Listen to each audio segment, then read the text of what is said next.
Okay, let's continue. Ribosomes, the protein factories. Ribosomes are responsible for protein synthesis. They translate genetic information from the messenger RNA, mRNA, into chains of amino acids, which fold into functional proteins.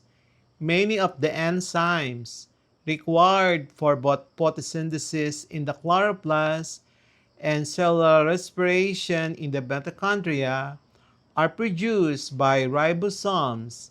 Therefore, the ribosome supports energy flow by building the very machinery that makes and uses energy.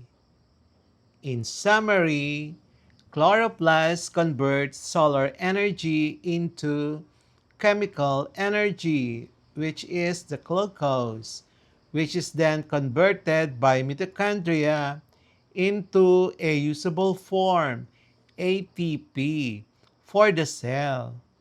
Ribosomes are essential in this cycle because they synthesize the proteins and enzymes necessary for both of these critical energy producing processes. Number 3. Design a diagram showing the connection between the nucleus, DNA, and protein synthesis in cells. So this is the diagram.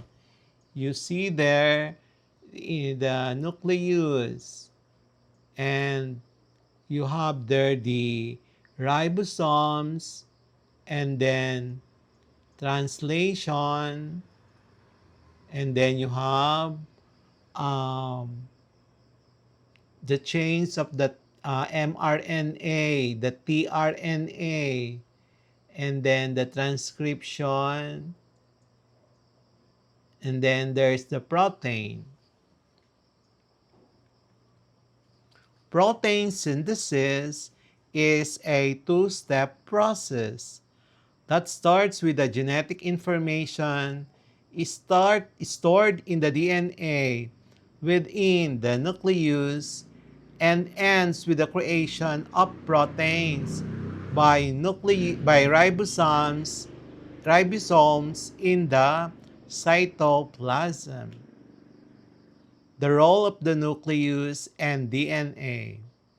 The nucleus serves as the cell's control center, housing the DNA. The DNA contains the blueprint for all proteins a cell needs to function. The first step of protein synthesis, transcription, takes place here. During transcription, a specific section of DNA, a gene, is copied into a mobile molecule called messenger RNA. This is crucial because DNA itself is too large to leave the nucleus. The role of ribosomes. The messenger RNA molecule then travels out of the nucleus and into the cytoplasm, where it finds a ribosomes. Ribosomes are cellular machines that perform the second step of protein synthesis, called translation. The ribosomes reads the genetic code on the messenger RNA, and with the help of the transfer RNA, tRNA molecules, assembles a chain of amino acids in the correct order to form a polypeptide chain. This chain then folds into a functional protein. Practice problem number 4. Show the structural relationship between enzymes and substrates and explain how this determines their biological function. So we have here a substrate and then an enzyme with its active site. So using the lock and key, then you have there the enzyme substrate, the complex one. And then the other one using induced fit. So you have the um, complex enzyme substrate. The structural relationship between an enzyme and its substrate is based on the concept of a highly specific fit, which is essential for the enzyme's biological function. Enzymes are biological catalysts, and their unique three-dimensional structure allows them to bind to a specific substrate molecule, forming a enzyme's substrate complex. This relationship is explained by two primary models. The first model is the lock and key model, and then the other model is the uh, lock and fit model. So this model proposes that the active site of an enzyme is a rigid structure that perfectly matches the shape of a specific substrate, just as a unique key fits into a specific lock. The substrate fits precisely into the active site. This model explains the high specificity of enzymes, but it doesn't account for the flexibility of proteins. The induced fit model, a more widely accepted model. The induced fit model suggests that the enzyme's active site is not rigid. Instead, it is a flexible structure that slightly changes its shapes to fit the substrate more precisely once the substrate binds.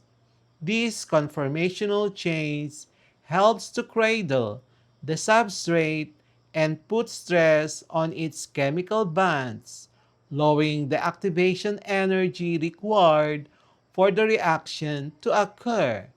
This dynamic interaction explains how the enzyme not only binds to substrate but also actively facilitates with the chemical reaction.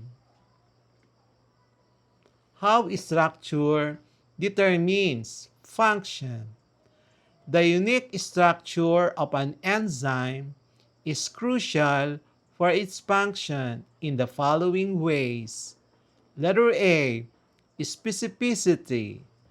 The specific shape of the active site determined by the folding of the enzyme's amino acid chain allows it to bind with only one or a few specific substrates.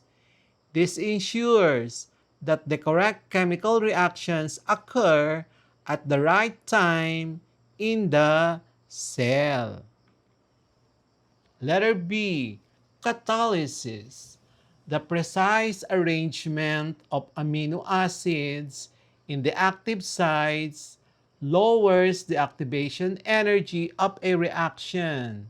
This can be viewed by, this can be achieved by orienting substrate correctly so they can react with each other, straining the bonds within the substrate and making them easier to break. creating a favorable microenvironment. For example, acidic or basic for the reaction. Once the reaction is complete, the products are released and the enzyme returns to its original state, ready to bind to another substrate molecule and catalyze the same reaction again. Practice problem number 5. Create a diagram of the respiratory system, labeling structures, and indicating how each part contributes to gas exchange. So there you are, the respiratory system. We have there the nasal cavity plus and paranasal structures. We also have the nostrils, the larynx, the trachea, the right main bronchus, the right lung, the diaphragm, and then the left lung, and then the bronchi, the left main, and then the oral cavity, and then the pharynx.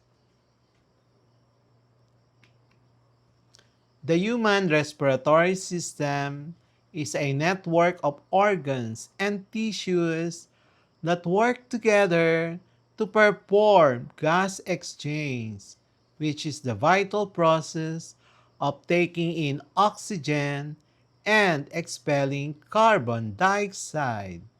This process occurs as air travels through a series of structures. Structures and their role in gas exchange, the nose and mouth. These are the entry points for air. Hairs in the nose filter out large particles, and passages warm and humidify the air to prevent damage to the delicate lung tissues. This prepares the air for its journey to the lungs. Trachea, the windpipe. The trachea is a rigid tube supported by rings of cartilage that prevent it from collapsing. It acts as a primary passageway, transporting air from the pharynx to the lungs. Bronchi and bronchioles. The trachea branches into two main bronchi, which enter the lungs. These then branch repeatedly into smaller and smaller tubes called bronchioles, forming a tree-like structure. These airways continue to warm, moisten, and clean the air while distributing it to the gas exchange surfaces. Alveoli. At the end of the bronchioles are the millions of tiny balloon-like air sacs called alveoli. This is the primary site of gas exchange. Each alveolus is surrounded by a network of tiny blood vessels called capillaries. The walls of the alveoli and capillaries are only one cell thick, allowing for rapid and efficient diffusion of gases. We will have the next part of our quarter 3 lesson biology lesson 2.